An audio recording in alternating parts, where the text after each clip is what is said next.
Morning বন্ধুরা, তোমরা কেমন আছো? আমি তো খুব খুব খুব ভালো আছি, বিন্দাস আছি। আর প্রিয়া ব্লগ আসাম চ্যানেলে মানে আমার চ্যানেলে তোমাদের সবাইকে ওয়েলকাম জানাচ্ছি। আর চৈত্র সংক্রান্তির শুভেচ্ছা তোমাদের সবাইকে জানাচ্ছি।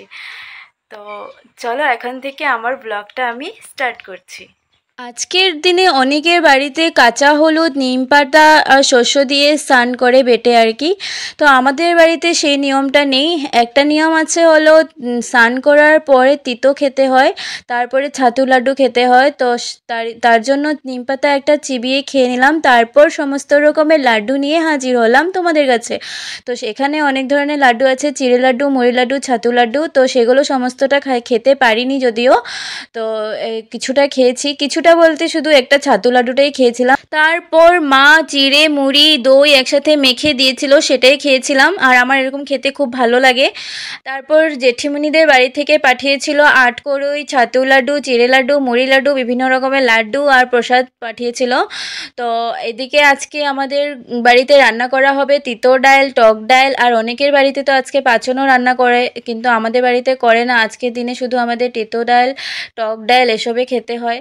তার জন্য তিতো ডালটা আমি করিনি, কারণ ভালো লাগে না খেতে। তার জন্য শুধু উচ্ছেটাকে এমনি চাকচাক করে ভাজি করে নিয়েছিলাম, আর এখানে আম দিয়ে টক ডাল করেছিলাম, ব্যাস। আর এদিকে জেঠিমণিদের ঘরে বাড়ির থেকে পাচন এসেছিল, এটা মা দিয়েছিল।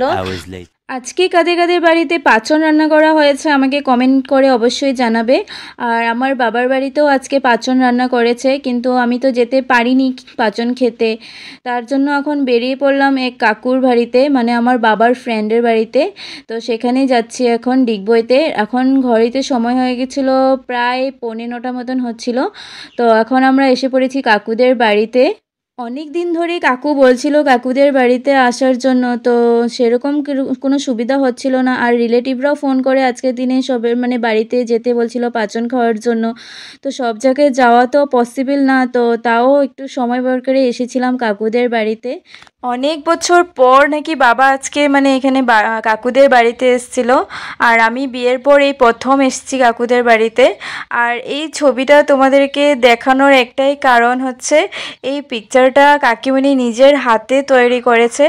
আর সত্যি অনেক সুন্দর হয়েছে, আমার তো খুব ভালো লেগেছে। তোমাদের কেমন লেগেছে আমাকে কমেন্টের মাধ্যমে অবশ্যই জানাবে। আর এদিকে কথা বলতে বলতে কাকিমণি আমাদেরকে সুন্দর করে সব কিছু সুন্দর করে সাজিয়ে গুছিয়ে বেড়ে দিচ্ছে। আর কাকিমণি আমাকে একটা নতুন নামও দিয়েছে। বাড়িতে ঢোকার সাথে সাথে কাকিমণি আমাকে পূজা বলে ডেকেছে। তো আমি বললাম যে আমার নাম পূজা না, আমার নাম প্রিয়া।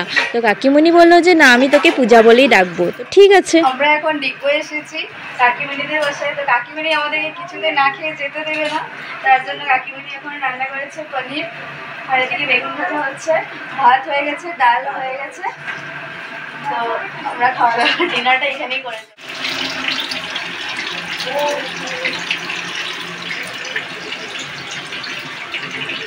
আর আজকের কাকিমণির এই পনির তরকারি রান্নাটা না খুব টেস্টি হয়েছিল, সত্যি মন থেকে বলছি, খুব টেস্টি হয়েছিল। খুব খুব খুব ভালো লেগেছিল, আমাদের সবারই খুব ভালো লেগেছিল আর কি, শুধু আমার যে তাই না।